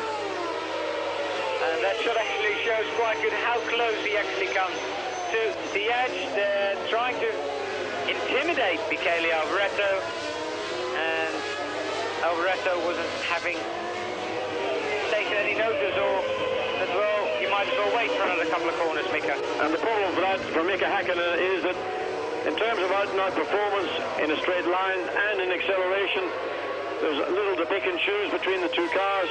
Clearly, the McLaren is the quicker car in the lap time, but again, Häkkinen now trapped behind a car that really is going to impede its progress. That's a good one. Well, Michele Alvaretto, in fact, lifted off early and allowed Mika Häkkinen to get through. That wasn't just genius behind the wheel. Looked good anyway. Mika Häkkinen locking the wheel. Going into the new left-right. Well, the gap now between race leader and second place man is 7.6 seconds. Mika Hakkinen is some 29 seconds behind race leader Damon Hill and stuck behind Pierluigi Martini at this moment. Crossing start finish. And let's just see, but look behind Mika Hakkinen, we see Rubens Barrichello. Not far behind Barrichello, we see Jos Verstappen. And then there's a big gap to Martin Brundle. Well, if you think that Mika Hakkinen had problem getting past the two Minardis, then his closest challenger, Rubens Barrichello, is going to face the same problems. Because, as we mentioned just a moment ago, the straight line performance of the Peugeot, the Ford HB and the Hart are all so similar that the difference in lap time comes purely from the driving skills and the relative chassis merits. So, a good finish possible with Hakkinen now being able to get away from both the Minardis. Rubens Barrichello still behind them. Barrichello in his mirrors growing and growing. That green Benetton Ford of Jos Verstappen. Brundle is some 15 seconds behind Verstappen, so that is a long, long way indeed. But three young drivers, four young drivers, I should say, and Damon, maybe not the youngest one in age, but only 31 Grand Prix, and he's won 8 of them. Actually, I think Hakkinen's done more Grand Prix than Damon Hill so far, John. I think he probably has. And it will be interesting to see how Mika Hakkinen, when Grand Prix wins come his way, will cope with it. But this, again, a moment for Barrichello, facing two cars which he knows are not going to be easy. And it's Olivier Panis, in fact it was Eric Bernard. But then those two Minardis ahead of him, and to find a way to squeeze past and not be drawn into the pace that they're running at, well, Rubens is going to have to put his thinking cap on all the way around the Estoril circuit. Well, he's got a very good thinking cap. Rubens Barrichello's been in Formula One. It's his third year so far, and he was very young when he got into Formula One, but very mature indeed. Well, only 22 now, so his first Grand Prix he competed in before his 21st birthday, and that birthday was celebrated last year at Monte Carlo. It's always a convenient birth date. Oops, did it stop? Well, it looked like he lost forward motion just momentarily, and whether that was just foot slippage or didn't quite get all the momentum picked up, but it did look like it was the case. Anyway, Barrichello now facing the experience of Michele Alberto. There's trouble on the outside of the Ayrton Senna corner. The Ligier off the circuit. So that's probably Eric Bernard, who's had a trip on the grass, and that's not the corner you want to go on the grass. No, at all, and that is one of those moments when your heart well and truly is in your mouth. Yes. Now Rubens cleanly and executed slide down the inside. Again, Michele Alberto knew when he's beaten, didn't offer any resistance, and in fact no reason to do so anyway, as he is now a lap down to Barrichello. Let's look again. You see on the outside, and how Bernard kept that car off the barriers is amazing to me, because the outside of the corner is perilously close to that Armco barrier, but off the barrier he kept it and continues on his way. There's Jos Verstappen or JJ Leto in the gravel. It's a Benetton, that's for sure. Now, which one is it? We're waiting for...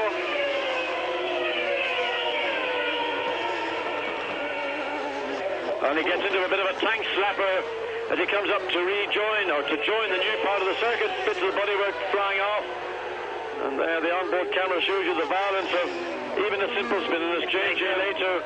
And further disappointment for JJ in a season really that has promised so much, but all evaporated in that testing accident early in the year before the season began at Silverstone. And one really wonders now what has Formula One got left for JJ. He certainly, in his various points of comeback, has not been able to find the speed and the comfort in the Benetton Ford team that he was looking for. Third place man is Mika Hakkinen. on your screen at the moment, but big battle going on for fourth position. Some 9.2 seconds behind Mika Häkkinen is Rubens Barrichello, and he's being chased by Jos Verstappen, 0.4 of a second behind the Jordan Hart. So, young drivers, the two youngest drivers in the race, Verstappen and... Well, pretty quick moment there for JJ Litt, who you saw just ran wide over the curb. He kept his foot on the throttle, and that then allowed the car to get pitched into a high-speed spin that carried him all the way up onto the gravel bed at the point where old circuit goes into new. The gap between race leader and second place man is 5.7 seconds wide. He ran very wide. Mika Häkkinen, I hope we're going to see that in replay. Had a big wobble on, then took a long time for it to get the car back, and he's lost a lot of time. And Verstappen's off. Verstappen was off the circuit. Now, is there oil down, I wonder? Because Mika Häkkinen went very wide as well. Alan, I would suggest it's half the earth that was brought back onto the track by Eric Bernard. The radiator boxes of the car, the underfloor of the car would be clogged with earth and dust. And when he drove back onto the track, he drove back on around that point. So the circuit is just simply dirty. So you come around with very hot, clean race tires, get onto that dust, the earth that's on the track, chokes the tires, and all the grip is gone. Hill, Coulthard, Häkkinen, Barrichello, Verstappen and Brundle, your top six. Fittipaldi, Irvine, Blundell, Pennis, Morbidelli and Bernard. Well, we have 19 cars still running in this Grand Prix. 19th and last is Philip Adams, who will be 18th very shortly. But Verstappen, whoa, lucky man there. And Verstappen, as well as Bernard, has dragged half of the Estoril countryside back onto the track as well. So I'm sure there'll be a few drivers who will be walking around looking for a few other drivers to say, what are you doing?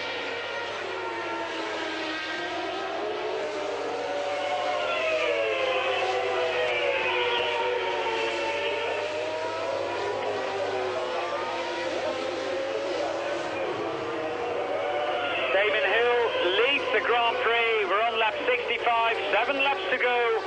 Coulthard second, 4.7 seconds behind.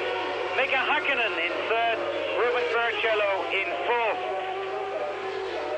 But it's a case of keeping it on the island and getting it to the finish for Damon Hill. Well, that in reality is no problem now whatsoever. The biggest concern he has will again remain with some of the slower traffic around the circuit, and there have been a couple of moments where Damon, I thought, almost had the nose of his car being clipped by some of the slower cars, but he survived and comfortably in control on lap 65, and this is the second of the dual races where Michael Schumacher had to sit it out.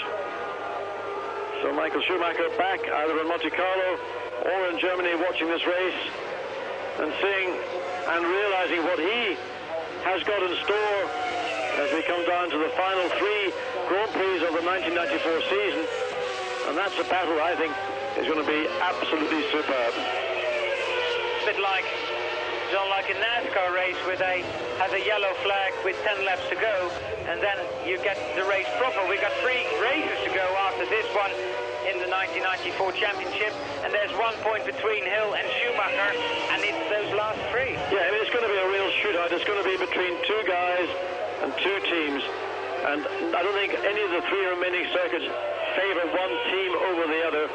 So I certainly look forward with great anticipation to see who will turn out to be the worthy 1994 world champion. John, if we look ahead to that Grand Prix and the fact that it is a head-to-head between Damon Hill and Michael Schumacher, the fact that Nigel Mansell comes in to join the Williams team, and the way David Coulthard is shadowing Damon Hill, Michael Schumacher hasn't got a teammate that does that. With all respect to Jos Verstappen, who's I think got a great future ahead of him, but he's not quick enough yet to give Schumacher to ride shotgun for him. Well, to be truthful, I don't think Schumacher needs anybody riding shotgun. He's more than capable of doing the job on Damon Hill, Nigel Mansell, David, whoever you like. That is the nature of Michael Schumacher. He is an outstanding qualifier. He's an outstanding racer. He's had a brilliant backup throughout the year from the Benetton Ford team. So really, it's Damon Hill who's going to have to take the challenge to Michael Schumacher, not the other way around. 3.9 seconds, the gap between Damon Hill and David Coulthard. The end of lap 66. Just under 5 laps to go for race leader. And there's not going to be a fight, I think, between Barrichello and Verstappen. The gap, 3 seconds. And, well, before Verstappen closes that gap and then is actually able to pass Barrichello, that there won't be enough laps left. Still amazes me that with 5 laps to go, we have 18 cars in the race. Leto, the last of the retirements, and 8 retirements. I mean, 8 retirements with 5 laps to go, John. Well, that's very good. I think the public and the viewers want to see more of this. They want to see battles, not just at the head of the field. We've not really had the chance to enjoy some of the battles that have been taking place throughout the field. We've had brief glimpses of it, but we had lots of shots of single cars. Over there, Jean-Marc Gounod, right rear tire. Well, he's going to try and get back, but of course, he went, whatever the problem was, he went past the entrance to pit lane, so now he's got to complete yet another lap, and the rear of that car will be grinding itself. The underbody and the jabwalk plank will be grinding itself away. So a very eventful weekend for Jean-Marc Gounod. John, talking about tactical reliability, there's, if we look at all the retirements, 8 so far, basically JJ Leto, Jean Alesi and David Brabham, for various reasons, drove off the circuit, and they might still have been running, which means we only had 5 technical problems so far. Amazing to me. And on the circuit that is very hard mechanically, so in spite of it being 3/4 away through the season, no respite and no let up from the teams in their preparation. We're getting ready for a grand finale here in Portugal. 67 laps, Hill, Coulthard, Hakkinen, Barrichello, Verstappen and Brundle. Your point scorers for the day. Irvine up to 7th position, past Christian Fittipaldi and Oliver Panis. Morbidelli, Bernard and Johnny Herbert is now in 12th position. Well, we see the gap between Damon Hill and David Coulthard getting smaller and smaller. It's now down to 2.1 seconds, but then David going to stay behind team leader Damon Hill, and that would be a good finish if they would finish like this. Showtime. Well, the important thing, of course, forget about the showtime, is that both Williams, Renault and the 2 drivers are scoring maximum points, and that's very good news indeed for Williams in the Constructors' Championship. As good news for them as it is for Damon for his 10 points.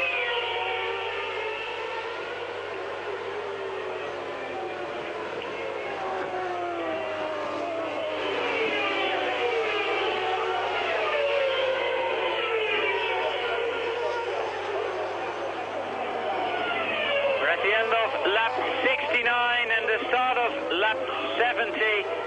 And if it stays like it is, Williams will be leading Benetton for the first time this year in the Constructors' World Championship.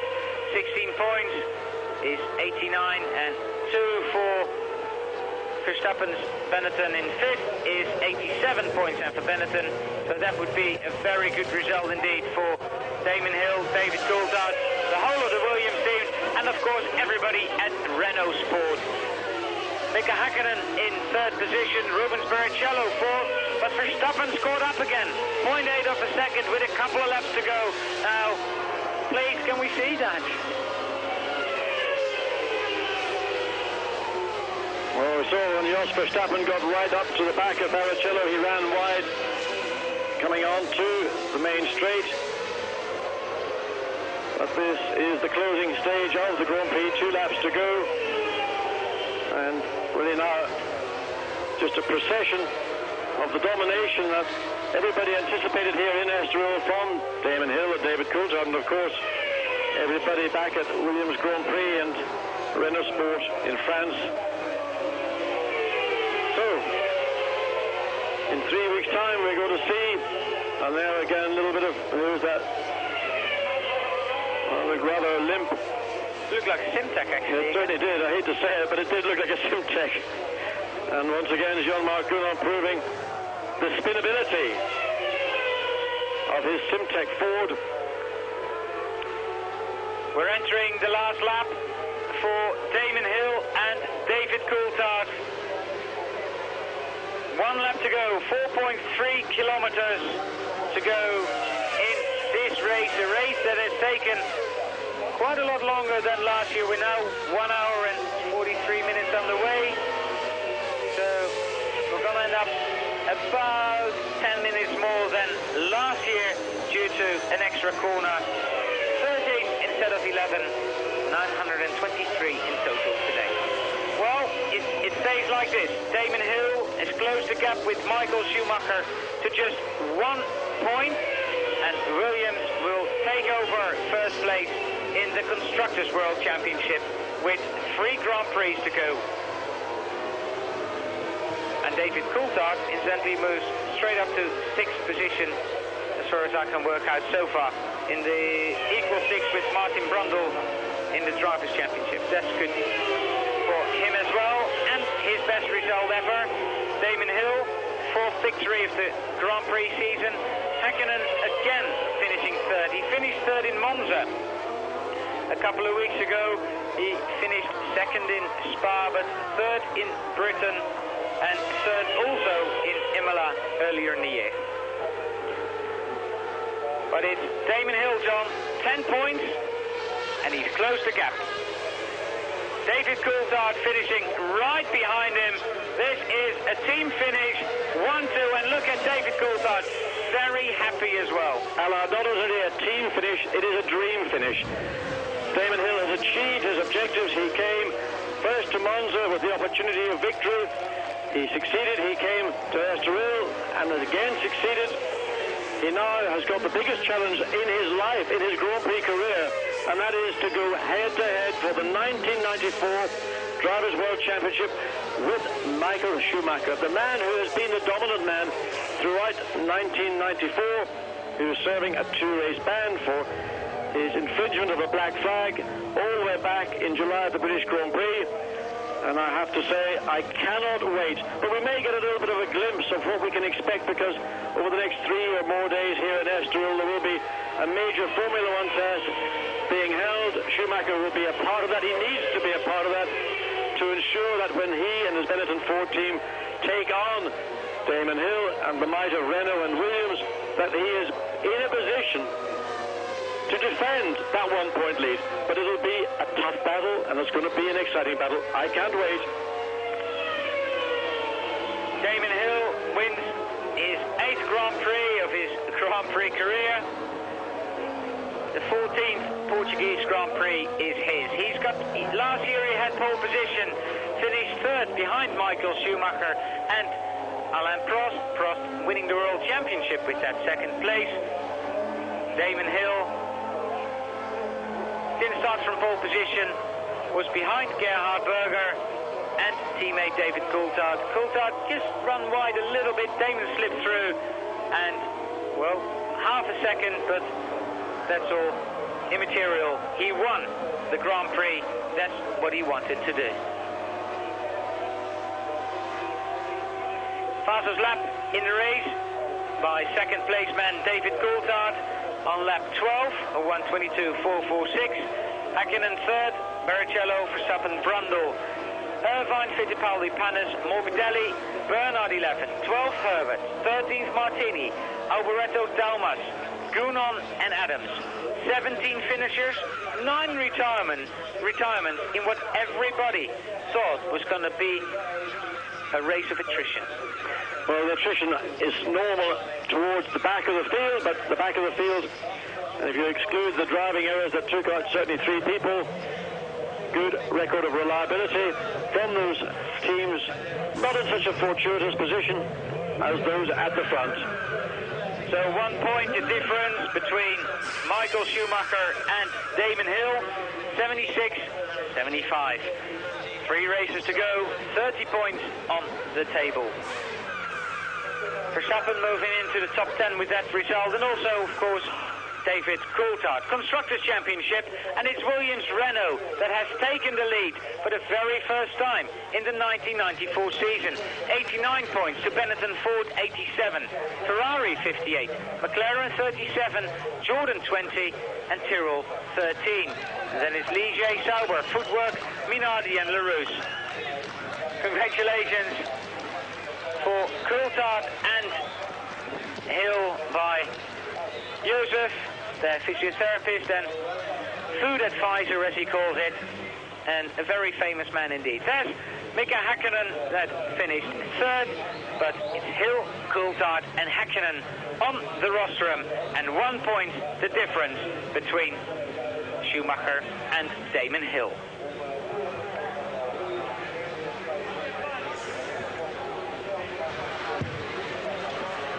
Well, Damon Hill will be on the winner's podium, and he looks delighted. I've not seen Damon look so happy in quite a long time, and it was a victory that he knew he had to succeed with.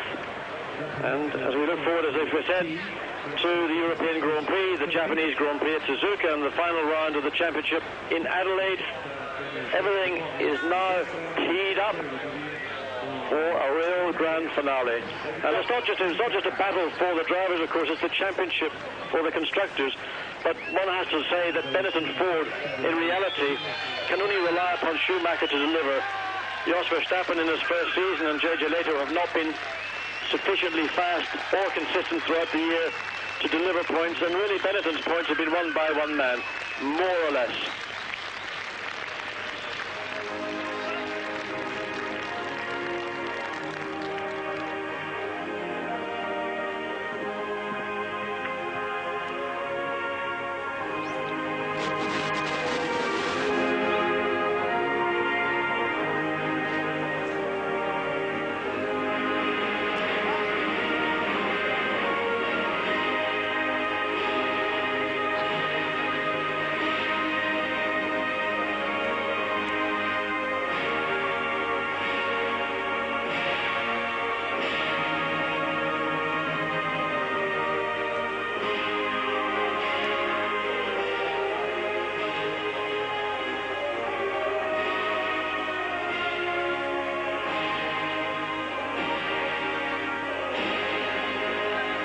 For the first time in the 1994 season, we have a 1-2 by any team at the end of a Grand Prix. Damon Hill and David Coulthard do it for the Williams team, the Williams-Renault team. So, Damon Hill and the trophy. John, a copybook race, basically, by the team. Well, a copybook race in many respects, but for me a copybook race is having pole position, never losing the lead, fastest lap and first position. But a fine effort by the team. They've achieved all their objectives. They've got fastest race lap. They've won the race. They've got 18 points in the Constructors' Championship. 16 points in the Constructors' Championship. And, of course, Damon Hill has now moved himself into contention. And remember, way back to the start of the year when the late Ayrton Senna joined the Williams-Renault team, everybody had it as a foregone conclusion that that was going to be the dominant team. Then the tragedy that occurred in Imola, and, of course, for the team to recover from the great loss, for Damon Hill's efforts and for those of David Coulthard, who was thrust into the racing seat, not just the testing seat. A difficult year for everybody within the Williams-Renault team, and this is now the reward for all that effort. 3 weeks, and then we have the European Grand Prix at Jerez, a circuit that is changed since the last time we were there. One chicane has been put in and a couple of corners have changed, but still an interesting racetrack, John. It'll be an interesting race as well as a racetrack. 3 fairly happy-looking young men, and one in his early 30s, as Damon Hill pours, I think, more to the point, he's decided that it's easier to pour half the champagne out into his trophy. And great to see the winner of a Grand Prix actually drinking some of that very fine Moet Chandon champagne that is provided to the drivers. And now, well, is he going to take it with him and give it to the team, or is he going to take it and spray it over the balcony As Mika Häkkinen, well, Damon's got the flowers, and I think those are going to be... There they are, there they've been thrown over into the crowd below. Many of his team members and the press and media that are there saluting his victory. 3 weeks, Jerez, Eurosport's going to be there, you're going to be there too. 1 point between Schumacher and Hill, 2 between Williams and Benetton. So far out of their personal experience, and I include myself in that, but they've kept that up for an hour and a half, and it's an indication of how supremely fit a Grand Prix driver has to be. Many people think they just sit there, turn the wheel, operate the pedals and change the gears, but there's a lot more to it than that.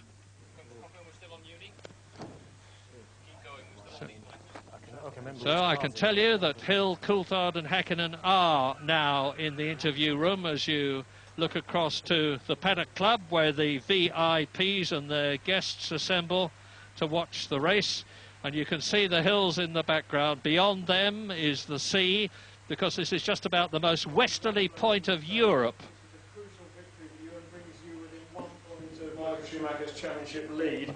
You must be delighted with this afternoon's performance. Absolutely, completely and utterly delighted, because I knew that we had a good car here and a good engine and the whole package was good, but you're asking a lot from reliability and all the luck factors that can't be accounted for. And so it's a big relief to do the job and get the job, get everything under your belt and finish the job off properly with 10 points. And now we've got a fantastic platform from which to challenge in the last few races. How difficult was this afternoon's race? It was a good race. I mean, it was very tough. It's a very physical circuit.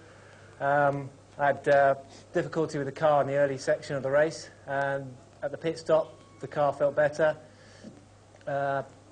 Varying conditions, a lot of problems with back markers, people generally you know, having their own race and those sort of usual things, but once Gerhard was out and Jean was out, then the race was, you know, with respect to David, of course, he was pushing hard, and the race was looking good.